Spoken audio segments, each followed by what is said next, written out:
মাসের শেষে পকেটে আসে মাত্র ১২,০০০ রুপি। বাংলাদেশি মুদ্রায় সাকুল্যে ১৬,০০০ টাকা। ভারতের উত্তরপ্রদেশের এক প্রাথমিক শিক্ষকের জন্য এই সামান্য টাকায় সংসার চালানোই যেখানে যুদ্ধের মতো, সেখানে সেই ঘরের সন্তানের স্বপ্ন কত দূর যেতে পারে? বড়জোর কয়েক লাখ? না, ভাগ্য যার জন্য কোটি টাকার সিংহাসন সাজিয়ে রেখেছে তাকে আটকায় কে? মাত্র ২০ বছর বয়সী এক তরুণ, যার নাম এখন পুরো ভারতের মুখে মুখে। তিনি প্রশান্ত ভীর। আবুধাবির নিলামে সব হিসাব ওলটপালট করে দিয়ে যিনি এখন আইপিএল এর নতুন পোস্টার বয়। মাত্র ৩০ লাখ টাকার বেস প্রাইস দিয়ে শুরু করে শেষ পর্যন্ত ১৪,২০,০০,০০০ রুপিতে তাকে ছিনিয়ে নিয়েছে মহেন্দ্র সিং ধোনির চেন্নাই সুপার কিংস। আইপিএল মানেই তো আনকোরা প্রতিভার কোটিপতি হওয়ার গল্প, কিন্তু প্রশান্তর গল্পটা রূপকথাকেও হার মানায়। ঘরোয়া ক্রিকেটে খেলেছেন মোটে ২টো প্রথম শ্রেণীর ম্যাচ আর ৯টি টি-২০। এই সামান্য অভিজ্ঞতা নিয়েই তিনি এখন যৌথভাবে আইপিএল ইতিহাসের সবচেয়ে দামি আনক্যাপড খেলোয়াড়।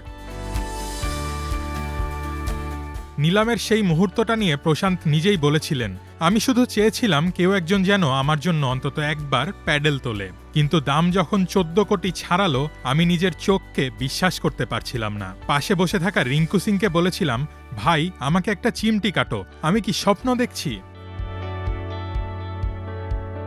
উত্তরপ্রদেশের আমেথি জেলার শাহজিরপুর গ্রাম। শহর থেকে ১৩ কিলোমিটার দূরের এই ছোট্ট জনপদ থেকেই শুরু হয়েছিল প্রশান্তের লড়াই।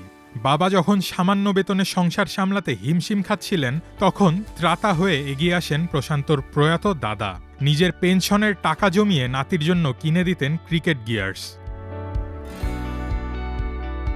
বাঁহাতি স্পিন আর লোয়ার অর্ডারে ঝোড়ো ব্যাটিং। প্রশান্তের খেলার ধরন দেখে অনেকেই তাকে দেখছেন আগামীর রবীন্দ্র জাদেজা হিসেবে। তবে প্রশান্তের লক্ষ্য স্থির। তিনি খেলতে চেয়েছিলেন ক্যাপ্টেন কুল MS ধোনির অধীনে। ধোনির ফিনিশিং স্টাইল ছোটবেলা থেকেই তাকে মুগ্ধ করত। সেই স্বপ্নের রাজপুত্রের দলেই জায়গা পাওয়া যেন প্রশান্তের জন্য সোনায় সোহাগা। যুবরাজ সিংয়ের অন্ধভক্ত এই তরুণ এখন তৈরি হচ্ছেন হলুদ জার্সিতে আইপিএল এর মঞ্চ কাঁপাতে। এত টাকা দিয়ে কি করবেন? প্রশান্তের উত্তরটা খুব সহজ, এই টাকার সিদ্ধান্ত নেবে আমার পরিবার, কারণ তারা জীবনে কখনো একসাথে এত টাকা দেখেনি।